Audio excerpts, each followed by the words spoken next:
ठीक है, आंसर्स आप लोगों को भी करने हैं, जो भी न्यूमेरिकल सॉल्विंग हम कर रहे हैं आप लोगों को भी आंसर करने हैं। उसमें से फर्स्ट क्वेश्चन लेते हैं। फर्स्ट क्वेश्चन में गिवन है कि आप particle moving in a straight line covers half the distance with speed 3 metre per second. तो सबसे फर्स्ट ऑफ ऑल तो क्या करना है, आप उसका एक डायग्राम बना लो ताकि आप लोग उसको अच्छे से समझ सको क्वेश्चन को। तो स्ट्रेट लाइन मोशन कर रहा है, तो ये स्ट्रेट लाइन मोशन करा दो, ये स्ट्रेट लाइन मोशन कराया। अब वो कह रहा है हाफ डिस्टेंस, तो मान लो कि टोटल डिस्टेंस जो है इसकी टोटल डिस्टेंस कितनी है, एक्स है। ठीक है, टोटल डिस्टेंस हम मान लेते हैं एक्स है। अब इसमें से आधी डिस्टेंस ए से लेके मान लो बी तक जो है हाफ डिस्टेंस कवर कर रहा है ये, और ए से बी तक हाफ डिस्टेंस है, तो ये कितनी हो जाएगी, x/2 हो जाएगी। तो कह रहे हैं कि half distance with speed 3 metre per second, तो ये डिस्टेंस ये कवर कर रहा है 3 मीटर पर सेकेंड। ठीक है, the other half of the distance is covered in 2 equal time intervals. ठीक है, अब बची हुई आधी जो है, अब ये बची हुई आधी डिस्टेंस यानी x/2 है, ये भी जो है यहाँ से यहाँ तक कितनी है, x/2 है। अब इस x/2 को दो टाइम इंटरवल में कवर कर रहा है वो। ठीक है, covered in 2 equal time intervals. 2 equal time intervals, तो मान लो कि अगर हम ये कहें कि भाई यहाँ पर जो उसको टाइम लग रहा है वो कितना है, t1 है, तो यहाँ पर दो इक्वल टाइम इंटरवल क्या हो गए, t2 और t2 हो गए, और इसको c कर देते हैं, इसको d कर देते हैं। ठीक है, ये c हो गया आपका और यहाँ पर ये d हो गया, और इसमें आपको जो बचा हुआ b से c और c से d है उसके लिए भी वेलोसिटी दी हुई है, स्पीड दी हुई है 4.5 metre per second and 7.5 metre per second respectively. आपको बताना है the average speed of the particle during this motion. तो एवरेज स्पीड का फॉर्मूला हमें पता होना चाहिए सबसे पहले, तो तभी हम कुछ फाइंड आउट करते हैं। एवरेज स्पीड का फॉर्मूला क्या होता है, एवरेज स्पीड का क्या फॉर्मूला अप्लाई करेंगे अपन, total distance upon total time. हाँ, टोटल डिस्टेंस। ठीक है, total distance covered divide by total time taken, total distance covered divide by total time taken. अब मान लो भाई कि टोटल डिस्टेंस कवर्ड तो अपनी एक्स है, एक्स आपको दे ही रखा है, और टोटल टाइम टेकन हम ले लेते हैं टी है। तो इस तरह से आपकी एवरेज स्पीड आ जाएगी। इसको फर्स्ट इक्वेशन अपन कर देते हैं। तो कहने का मतलब ये है कि टोटल टाइम निकाल लिया जाए टी। ठीक है, अब टोटल टाइम जो होगा आपका टी वो कितना होगा, टी इज इक्वल टू हो जाएगा आपके पास t1 है ना, plus t2 and plus t2। तीन इंटरवल में जर्नी पूरी कर रहा है ना वो, तो t1 ए से बी तक t1 हो गया, बी से सी तक t2 और सी से डी तक t2। तो यहाँ पर t इज इक्वल टू आपके पास आ जाएगा t1 प्लस 2t2, या आपकी सेकेंड इक्वेशन आ जाएगी। तो यहाँ अब हमको क्या पता करना है, दो वेरिएबल आ गए, एक तो t1 और t2, t1 और t2 फाइंड आउट करना है। ठीक है, तो अब one by one journey select करते जाते हैं हम इसकी। जैसे हम लेते हैं for journey A to B, ये ले अपन for journey A to B, A से लेके बी तक। ठीक है, for journey A to B. अब ए से बी में हमें पता करना है t1 कितना है, ये फाइंड आउट करना है। तो फॉर्मूला आप जानते हैं, speed is equal to distance upon time होता है। तो ए से बी में जो उसकी स्पीड है वो कितनी है, 3 है। डिस्टेंस जो कवर कर रहा है वो कितना है, x/2 है। ठीक है, और टाइम जो है कितना है, t1 है। समझ में आ गया ना, speed is equal to distance upon time होता है। तो ए टू बी अगर मैं जर्नी सेलेक्ट कर रहा हूँ, तो ए से बी जो उसकी जर्नी है, ए से बी जर्नी में जो स्पीड है, स्पीड है 3 मीटर पर सेकेंड। ठीक है, और जो डिस्टेंस कवर हो रही है, डिस्टेंस कवर कितनी है, x/2, और टाइम है t1। तो यहाँ से हमारे पास t1 आ जाएगा, t1 इज इक्वल टू आ जाएगा x डिवाइड बाय 6। ठीक है, x डिवाइड बाय 6, ये अपनी थर्ड इक्वेशन आ जाएगी। ये हो गया एक तो सॉल्व। ठीक है, अब नेक्स्ट सेलेक्ट करते हैं अपन फोर जर्नी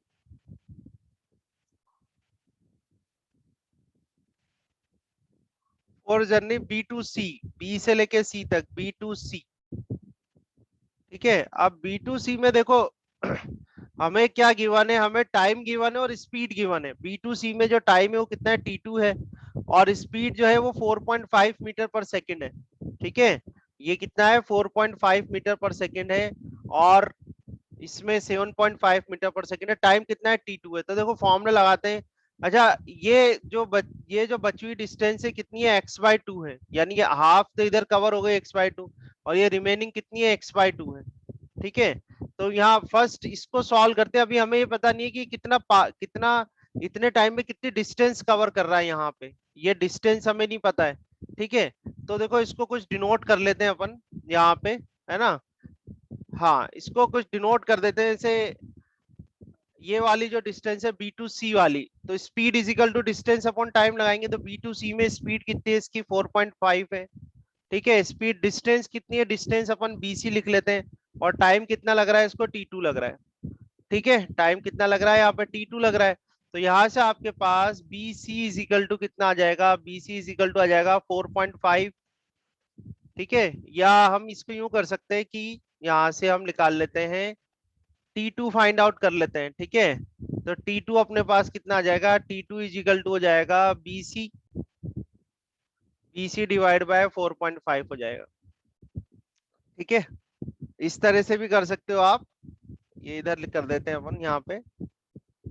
ठीक है, so BC is equal to 4.5 T2, ये आ जाएगा आपके पास। ये तो जर्नी हो गई B से C तक की।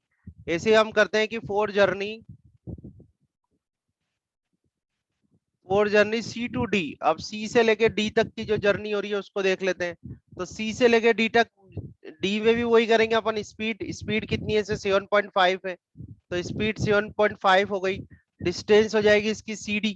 ठीक है, और टाइम इसमें भी कितना लग रहा है, T2 ही लग रहा है, तो CD इज इक्वल टू कितना हो जाएगा, 7.5 T2 हो जाएगा। ठीक है, अब इन दोनों को ऐड कर दो आप, ऐड कर दोगे तो क्या आ जाएगा, BC प्लस CD। ठीक है ना भाई, इन दोनों को ऐड कर दिया, BC प्लस CD, ये आ जाएगा 4.5 प्लस 7.5, है ना, और इधर आ जाएगा आपके T2। ठीक है, और BC प्लस CD कितना है, तो x/2 है, तो ये x/2 आ जाएगा। और 4.5 प्लस 7.5 कितना हो जाएगा,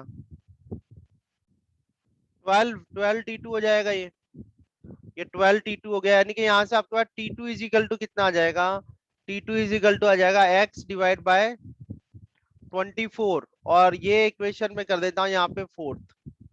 तो देखो हम यहाँ से कैपिटल ये t निकाल लेंगे, t इजिकल टू क्या, T1 प्लस 2T2।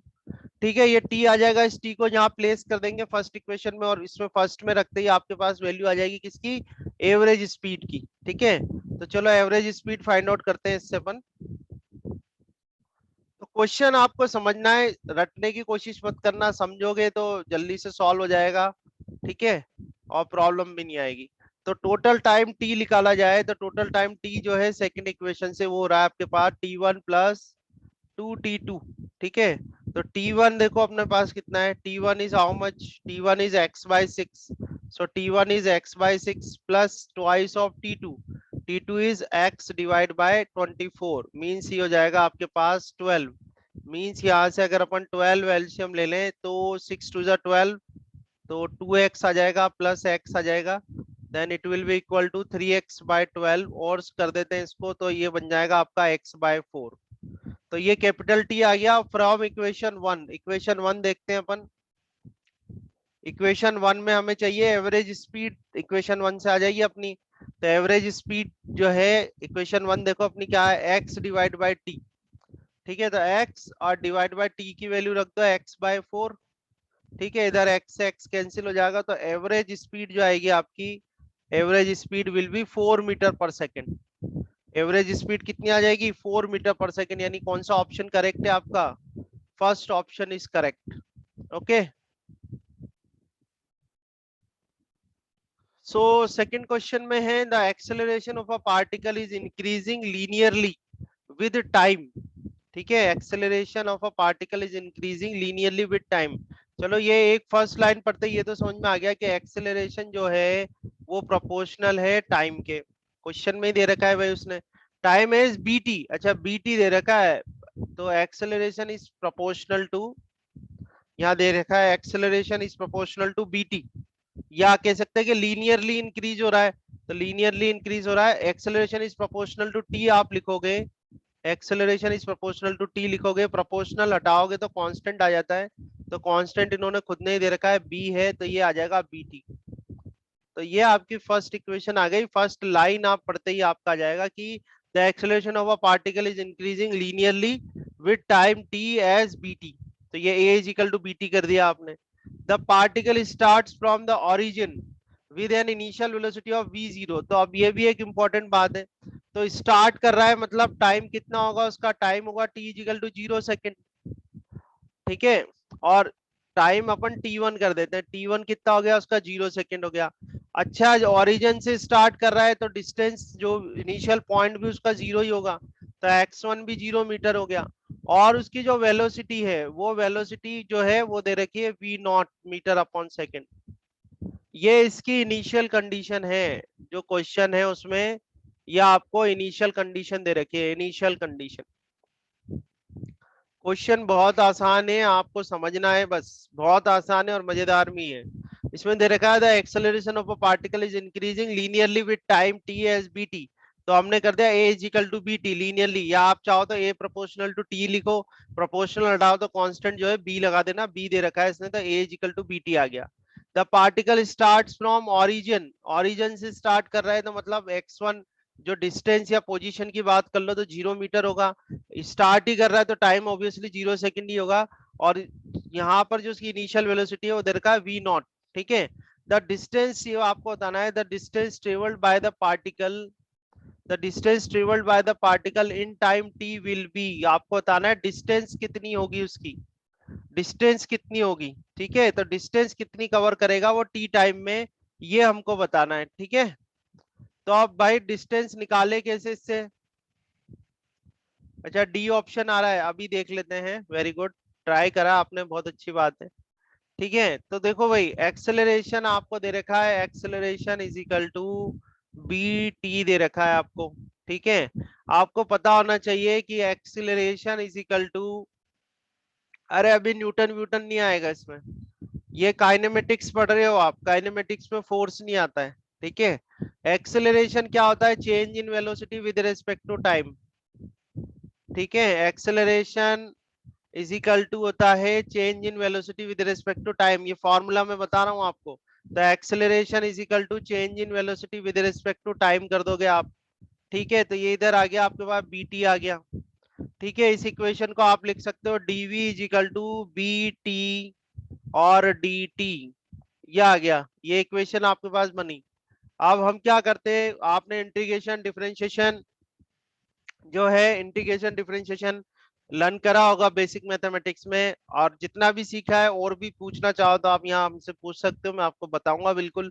तो हमें क्या करना है, अब इसको इंटीग्रेट करना है ना, बोथ साइड्स को इंटीग्रेट करना है। तो integrate both sides, integrate both sides. आप ये ध्यान रखना कि इंटीग्रेशन डिफरेंशिएशन एक दूसरे के उल्टे होते हैं, ठीक है, एक दूसरे के उल्टे होते हैं ये। तो जैसे आप इंटीग्रेट करोगे बोथ साइड्स को, आपने यहाँ पर dv लिख दिया, ठीक है। यहाँ पर इंटीग्रेट करोगे तो ये आपने bt और dt लिख दिया, ठीक है। अब मान लो dv जो है, dv का इंटीग्रेशन तो अपने पास v आ गया। अब ये इंटीग्रेशन जो है ये इंडेफिनेट है कि डेफिनेट है, ये है इंडेफिनेट इंटीग्रेशन। क्यों, क्योंकि कोई लिमिट नहीं लगी हुई है, तो लिमिट नहीं लगी हुई है, b तो बाहर आ जाएगा। यहाँ पर इंटीग्रेशन का फॉर्मूला लगेगा x की पावर n वाला, आपने पढ़ा होगा, मैं आपको यहाँ साइड में बता देता हूँ। इंटीग्रेशन ऑफ x की पावर n और dx अगर लिखा होता है तो फॉर्मूला जो होता है x की power n+1 divide by n+1 होता है, ठीक है। और प्लस c आ जाता है, c क्यों आ गया, c आ जाता है क्योंकि ये इंडेफिनेट इंटीग्रेशन है, ठीक है। अच्छा अच्छा बेटा, अभी आपसे हम क्लास करवा लेंगे एक, है ना बेटा, ठीक है। तो इसका इंटीग्रेशन क्या आ जाएगा भाई, इसका इंटीग्रेशन आ जाएगा t² डिवाइड बाई 2 आ जाएगा, ठीक है। प्लस ये इंडेफिनेट इंटीग्रेशन है, इंडेफिनेट इंटीग्रेशन जो होता है उसके अंदर एक कांस्टेंट भी आ जाता है, तो हम एक कांस्टेंट लगा देते हैं, कांस्टेंट आ गया c1। कहानी स्टार्ट हुई थी इससे इक्वेशन से, तो ये फर्स्ट इक्वेशन अपने पास है, ये हमारे पास सेकेंड इक्वेशन आ जाएगी। अब कभी भी आप इस तरीके के जब आप क्वेश्चंस करते हैं, तो क्वेश्चंस जब आप करें तो कांस्टेंट आएगा, कांस्टेंट की वैल्यू कैसे निकाले, तो कांस्टेंट की वैल्यू हमेशा निकाली जाती है बाउंड्री कंडीशंस। बाउंड्री कंडीशंस क्या होती है, इनिशियल और फाइनल कंडीशन। अभी फाइनल कंडीशन तो मुझे कुछ यहाँ पर दिख नहीं रही है ना, मुझे क्वेश्चन में अभी तक मिली है। इनिशियल कंडीशन जरूर उन्होंने दी है क्वेश्चन में, और उन्होंने क्या बोला है कि एट इनिशियल कंडीशन हम लगाएं कि भाई eight t1 is equal to 0, जब टाइम क्या है, जीरो है, at t1 is equal to zero, v is equal to v0, है कि नहीं? ये तो क्वेश्चन में ही दिया हुआ है। At time t1 is equal to zero, v1 is equal to कितना दे रखा है, या v1 कर देता हूं मैं, कितना रखा v0। ये इनिशियल कंडीशन है। तो ये इनिशियल कंडीशन आप यहाँ पर पुट करो, तो पुट करो, देखो v की वैल्यू रख देनी है आपको v0, ये v0 रख दिया आपने, v का कुछ नहीं करोगे आप। t की वैल्यू जो है वो जीरो रखनी है, t की वैल्यू आपने जीरो रख दी, ये डिवाइड बाय 2 कर दो, और यहाँ पर प्लस c1 कर दो। तो आप देखो बेटा, यहाँ से आपके पास c1 की वैल्यू आ रही है, C1 की वैल्यू आ रही है V0, C1 की वैल्यू कितनी आ रही है, C1 की वैल्यू आ रही है V0। अब ये जो C1 की वैल्यू आई है, इसको आपको वापस इस इक्वेशन 2 में पुट करना है। तो हम यहाँ कर देते हैं फ्रॉम इक्वेशन 2, फ्रॉम इक्वेशन 2। तो इक्वेशन 2 में जब आप रखोगे तो आपके पास कुछ इस तरह से आ जाएगा, v is equal to B T square divide by 2 plus V naught, ये आपको एक इक्वेशन मिल जाएगी, और ये आपकी हो जाएगी थर्ड इक्वेशन। तो ये हमारे पास आ गई वेलोसिटी, या स्पीड कह सकते हैं आप, ये हमें मिल गई, वेलोसिटी मिल गई, ठीक है ना? अब बट हमें वेलोसिटी थोड़ी चाहिए थी हमसे तो क्वेश्चन में क्या करा है, उन्होंने क्या पूछा है कि डिस्टेंस कितनी कवर करेगा, ये बताना है हमें। तो डिस्टेंस कैसे निकालोगे, तो डिस्टेंस v इजिकल टू क्या होता है, फॉर्मूला आता है आप लोगों को, v इजिकल टू क्या होता है, v इजिकल टू होता है dx बाय dt, होता है नहीं होता, चेंज इन डिस्प्लेसमेंट और change in distance with respect to time. तो यहाँ से dx अगर अपन निकाले तो dx इजिकल टू कितना जाएगा, v dt हो जाएगा। सेम स्टेप्स चल रही है, देखना, इंटीग्रेट कर देते हैं बोथ साइड्स को, तो ये dx हो जाएगा, और यहाँ v dt करोगे, v की वैल्यू क्या है, v की वैल्यू है bt स्क्वायर डिवाइड बाय 2, ठीक है, प्लस v नॉट, है ना, ये पूरी वैल्यू तो ये आ गई, और इधर कर दोगे dt। ठीक है, अब आप देखो जब भी इस तरीके क्वेश्चन करो, थोड़ा ये भी ध्यान रखना कि भाई क्वेश्चन में कांस्टेंट क्या है, वेरिएबल क्या है। कहीं मालूम चला कांस्टेंट का इंटीग्रेशन कर डाला आपने, ठीक है, तो dx का जब इंटीग्रेशन करोगे तो उसको तो हम x लिख लेते हैं, ये x कर दिया आपने।